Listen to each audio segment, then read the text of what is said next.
ami. Bonjour. Merci d'avoir accepté cette interview pour Allatra TV ici en France. Merci pour l'invitation.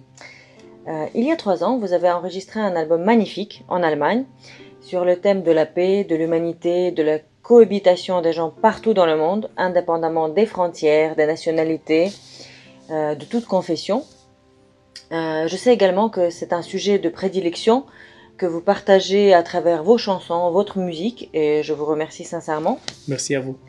Également, récemment à Paris, vous avez participé à l'un des projets du mouvement public international Allatra, qui s'appelle Société Dernière Chance, l'art et la culture dans une société constructrice. Est-ce que vous pourriez nous en dire un peu plus de votre vie en France, de votre perception? Je sais que c'est très difficile de recommencer à zéro à chaque fois quand vous venez dans un nouveau pays. Et vous l'avez déjà si bien fait à plusieurs reprises, en Allemagne, en Turquie, dans d'autres pays certainement. Parlez-nous un tout petit peu sur cela. Parmi les expériences difficiles qu'un être humain peut avoir à traverser, il y a le fait de repartir à zéro dans un pays dont on ne maîtrise ni la culture ni la langue, notamment lorsqu'on n'arrive pas à trouver la liberté d'expression dans un pays, mais on y trouve qu'oppression et de l'injustice. Alors, on prend la décision de partir et là, vous vous retrouvez dans un pays où vous ne connaissez absolument personne et vous êtes contraint d'affronter la difficulté de la langue, de rechercher un logement, de vous faire des amis, de trouver un nouveau projet professionnel. Évidemment, c'est un sentiment de grande difficulté qui s'empare de vous et vous aurez besoin de beaucoup de patience et de ténacité. Effectivement. Et à votre avis, quelle est la motivation pour une personne de vouloir affronter ce genre de difficultés, de vouloir surmonter tout cela? Bien sûr, cela est préférable à une vie dans un pays où vous ne pouvez pas exprimer votre opinion, ni dans une chanson, ni dans la presse, et vous risquerez d'être emprisonné pour une publication Facebook ou un tweet. Incroyable. Oui, mais malgré tout cela, je suis convaincu que la difficulté qu'un homme peut rencontrer sont précisément ce qui donne du sens à sa vie, lui permettant d'acquérir de riches expériences. Qu'est-ce que vous pensez de la vie en France d'une manière générale, honnêtement? Il est vrai que la vie en France n'est pas parfaite, car chaque pays a ses problèmes. Mais au moins, je vais ici libre. J'ai la possibilité d'apprendre beaucoup de choses grâce à la liberté et la diversité qui règnent dans ce pays.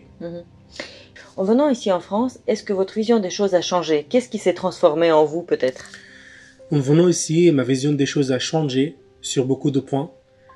Je redoutais que les Français ne soient racistes ou qu'ils ne se méfient les émigrés. Pourtant, je n'oublierai jamais cette expérience vécue dès mon arrivée. J'avais une démarche administrative à réaliser à Strasbourg, une nuit fraîche d'hiver.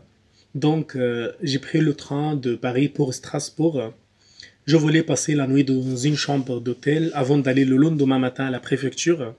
Mais malheureusement, je n'ai pas trouvé de chambres libres parce que à ce moment-là, c'était la période de marché de Noël et tous les hôtels étaient complets. Aïe aïe aïe, quelle histoire, ça Je me arrive. retrouvais ainsi dans le froid sans savoir quoi faire dans cette ville où je ne connaissais personne, en sachant qu'il n'y avait aucun train à ce soir-là pour retourner à Paris. Et tout à coup, j'ai été surpris par un monsieur français qui m'a demandé si j'avais besoin d'aide. Je lui ai raconté mon problème et il m'a invité chez lui, tout simplement. Il m'a dit, vous pouvez rester ici jusqu'à demain matin, puis vous pouvez aller faire ce que vous avez à faire. Mais ce qui m'a étonné le plus, c'est qu'à mon réveil le lendemain matin, j'ai vu un papier collé à la porte sur lequel il avait écrit « Je dois aller au travail, je n'ai pas voulu vous réveiller. À votre réveil, partez quand vous voulez, mais juste, je vous demande de bien fermer la porte. » Magnifique. Imaginez ça, quelqu'un ne me connaît pas, me fait confiance, me fait rentrer chez lui et se comporte de cette manière avec moi. C'était ma première leçon apprise ici. Il ne faut pas mettre tous les gens dans le même panier. On ne sait jamais ce que les gens ont à offrir. et nous sommes aussi responsables de nos propres actions et de notre attitude envers les autres. Quel magnifique exemple très humain et qui est vraiment digne d'un être humain. C'est ça.